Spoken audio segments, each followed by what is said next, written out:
Hello, and welcome to a blast from the past as we dig into the archives. Presented here are some of the highlights from our 2001 trip to China. In this video, we focus on our time in and around the Beijing area and take a look at some of the iconic sights the capital city has to offer. The year was 2001. And the new millennium had barely started. China was on the brink of joining the World Trade Organization, infusing Beijing with a unique feeling of anticipation and transformation. Driving into and around the city revealed a unique blend of the very old and the very new. At the time, Beijing itself had an official population of around 14 million in 2001. According to some sources, the undocumented, in other words, no official work permit residents, drove that number as high as 20 million. The only other city in China at the time with a higher official population was Shanghai. The differences between 2001 and 2025 in Beijing and China are legion. For example, in 2001, traffic flowed like water through the streets, seldom slowing and never adhering to any rules of the road. Lines on the road meant nothing, just something to help direct your guided missile called a car. Stoplights and stop signs were merely suggestions. Pedestrians were fair game. We were warned, don't make eye contact with drivers on the street. If you do, they will know you saw them and will accelerate, possibly running you down. There were hundreds of thousands, perhaps millions of bicycles packed alongside the thousands of taxis and hundreds of giant buses trundling down the packed roadways, ruling the road through metal and sheer mass. The city itself was still filled with historic Hutong residential districts hidden behind the sprouting forest of steel and glass buildings. Everywhere there was a fantastical, frenetic energy that permeated everything. Now that energy has been dissipated and redirected, and those wonderful residential areas of the Hutongs are, for the most significant part, gone. And the modern high-rise residential towers now dominate the Beijing skyline. The patterns of the traffic have changed as well, with more structure and rules imposed on the drivers. The millions of bicycles have been replaced by the silent assassins of the millions of electric motorcycles and scooters. Driving in Beijing is still, at least to me, a white-knuckle experience and not for the faint-hearted. Here's something else that has all but disappeared from the Beijing scene as well. This was the nighttime shopping district in the infamous night food market of Wang. The streets would be blocked off every night and traffic restricted to pedestrians only. It was full of energy, discovery, and fun. Graciously guiding us around town is Song's cousin, Vei. But it was here at the Donghua Men night market that you could indulge in your taste for the exotic and the bizarre. And when they say everything was on the menu, literally everything was on the menu.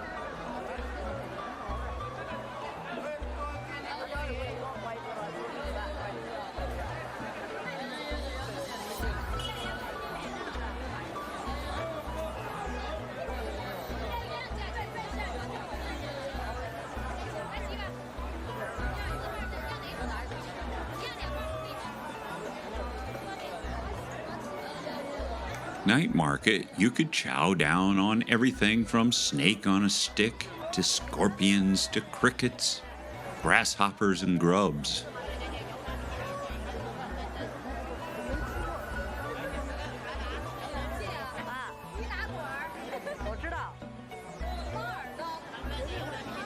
or perhaps more palatable to some, the mainstream sedate, skewered lamb, and other identifiable chunks of protein. And while the night shopping district of Wang is still open and bustling with locals and tourists alike, the Donghua Min night market is now closed and sadly gone forever.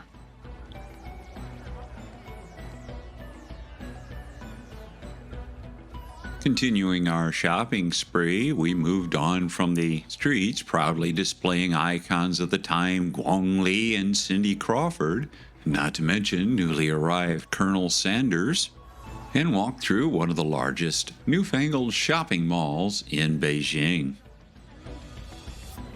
It was here that Song spotted one of her childhood remembrances, the best, according to her, candy shop in the universe. After working up our appetite at the exotic food market, we made a stop at a nearby restaurant for dinner and my first taste of the iconic one and only Peking duck.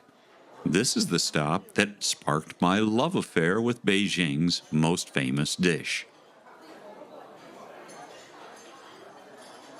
But there were, and still are, plenty of other things to see and do, so we continued our exploring the next day.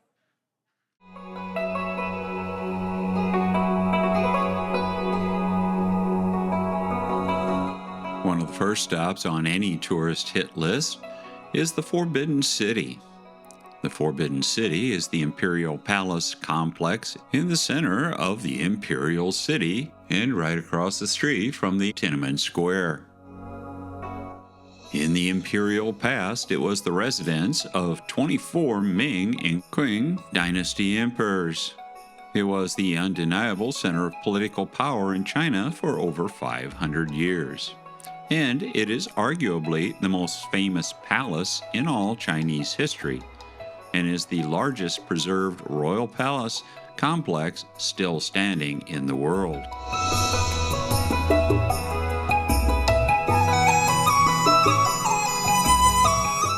The Forbidden City was constructed from 1406 to 1420 and was the imperial palace and winter residence of the Emperor of China from the Ming dynasty to the end of the Qing dynasty, in power between 1420 and 1924. Since 1925, after booting out the last emperor, the Forbidden City has been under the charge of the Palace Museum. Now, I don't know if they still do this, but here's a little cosplay featuring palace guards and the emperor himself.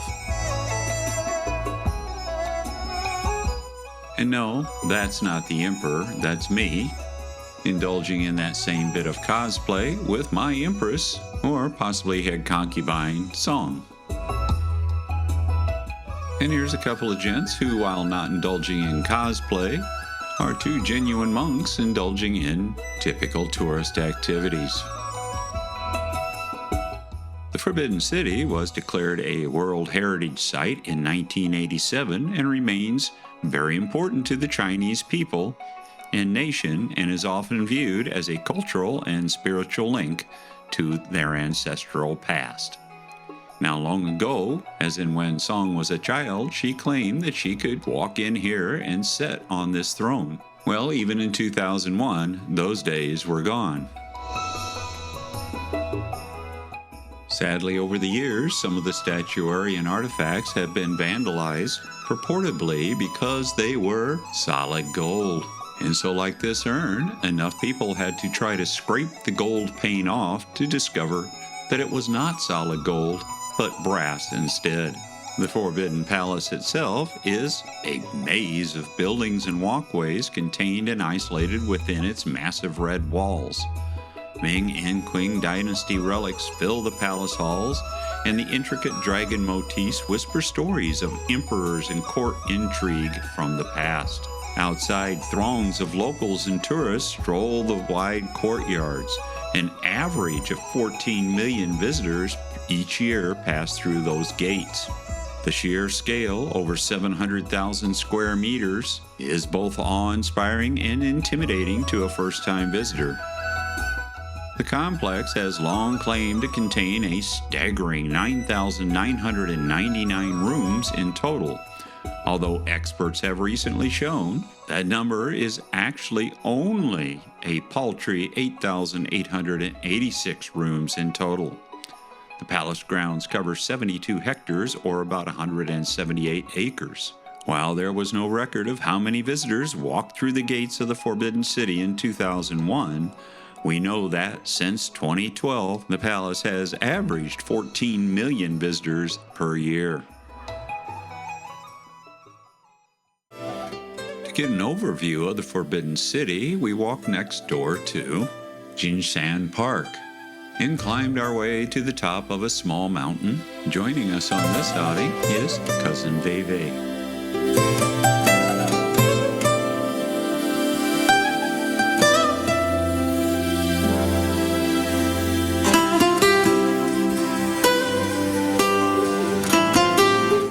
To view a seated Buddha in the pavilion at the top, and to gain a good oversight of the Forbidden City itself.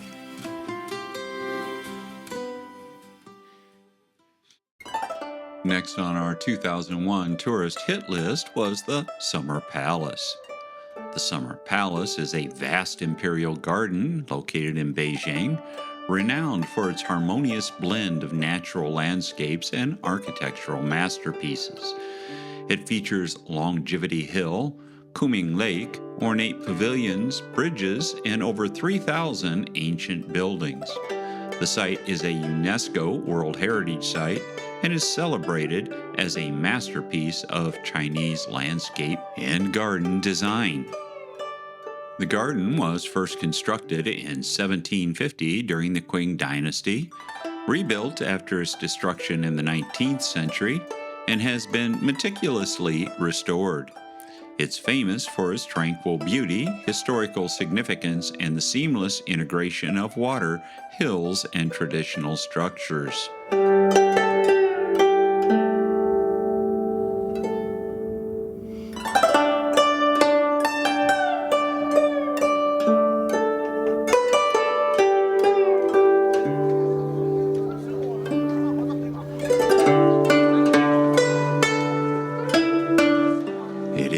A beautiful place, but today it is more famous for the massive crowds that pack the palace grounds year-round. And although we don't know exactly how many people visited in 2001 due to poor record keeping, you can see there it was a lot. Today, the Summer Palace averages over 10 million visitors per year.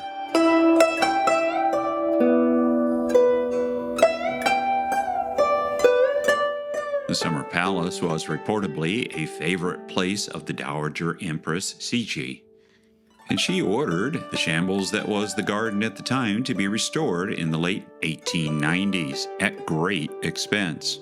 A marble boat that had served as a pavilion and party venue, erected in 1755 on Lake Kuming during her son's reign as emperor, and destroyed during the British invasion in the Second Opium War in 1860. Cixi ordered the complete restoration of the derelict boat and the gardens, reportedly, possibly, from funds embezzled or misappropriated from the Navy's budget. Regardless of where the funds came to rebuild the Summer Palace and its grounds, the results are undeniably spectacular, and the Summer Palace should be on everyone's hit list when visiting Beijing.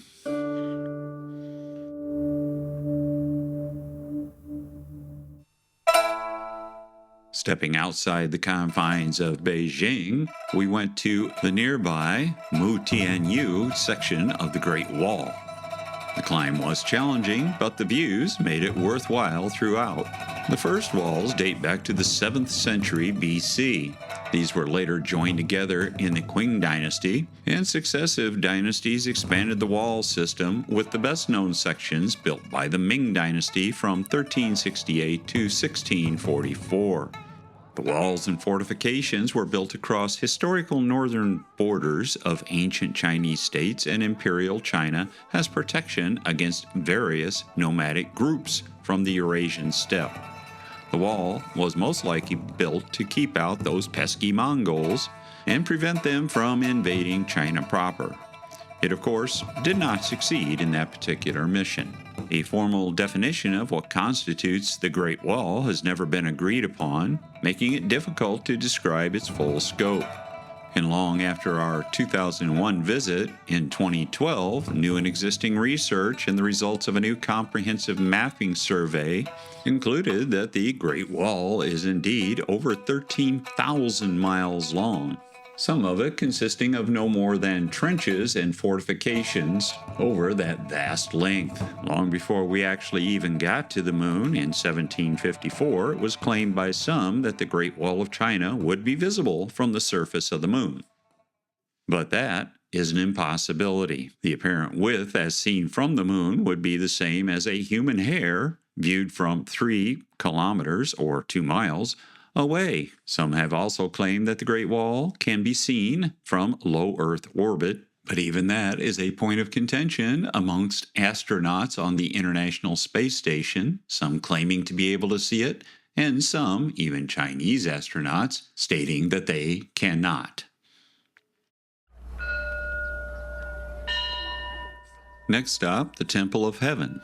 Temple of Heaven is a complex of imperial religious Confucian buildings situated in the southeastern part of central Beijing.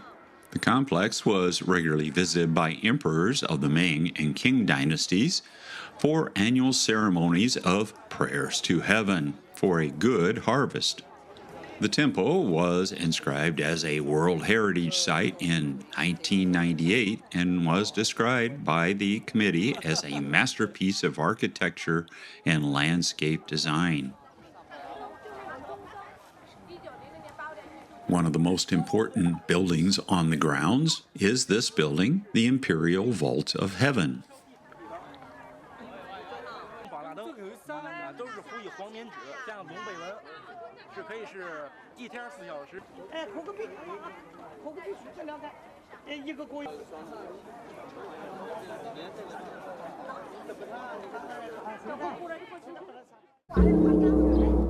The Imperial Vault of Heaven is surrounded by the Echo Wall, said to amplify sounds and transmit them over large distances and even all the way to heaven.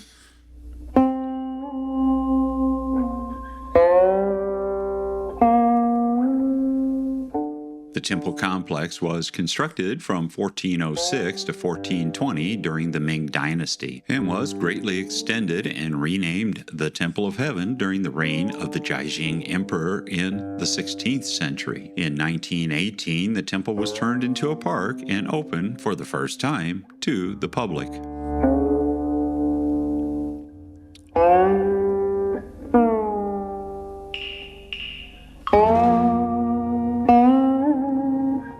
This is the other most important building on the grounds, the Hall of Prayer for Good Harvest. This is where the emperor prayed for good harvest and fair weather. The current structure is a rebuilding of the original Hall of Prayer for Good Harvest, which was struck by lightning in 1889 and burned to the ground.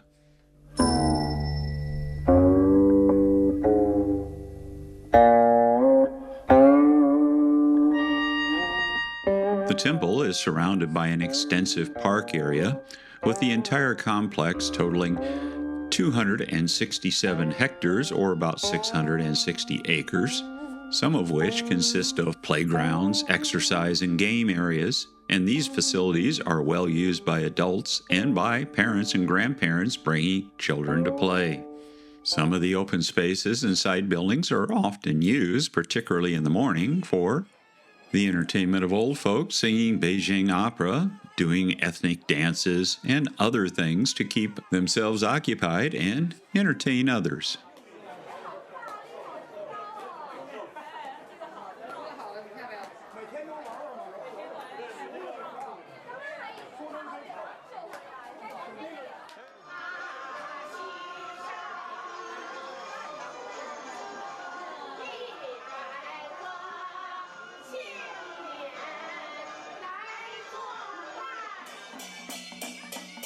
While this wasn't on the grounds of the Temple of Heaven, this was in nearby Daguin Gardens, where Song decided to take a ride on a wedding palanquin.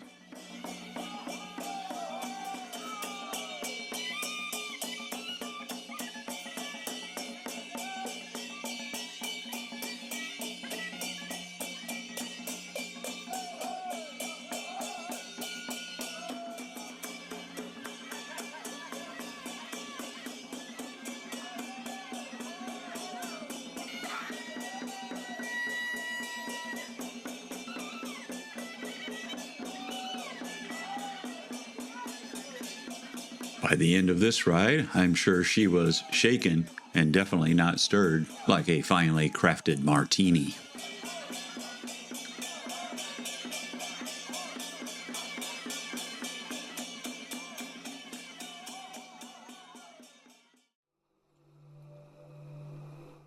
Last up in this video is Yuan Park and Gardens.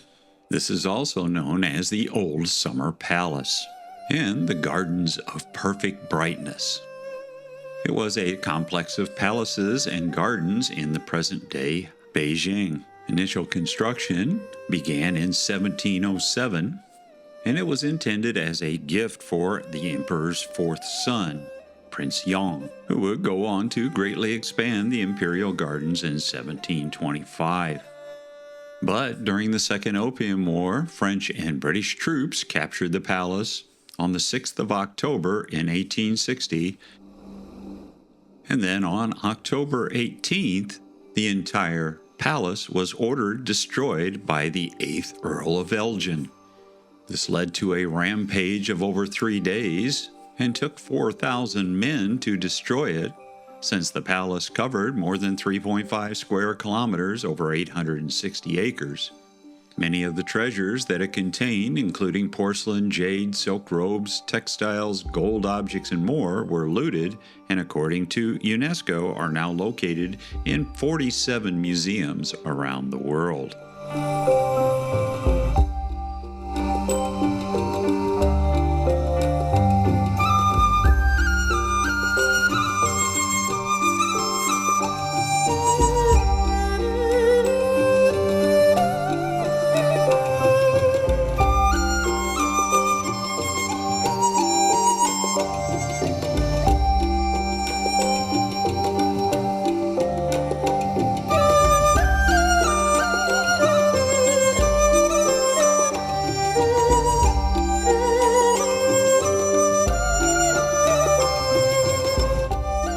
Isn't known exactly how many people visit the gardens each year. The Chinese government says millions. And if you are in the Beijing area, it is definitely worth a visit.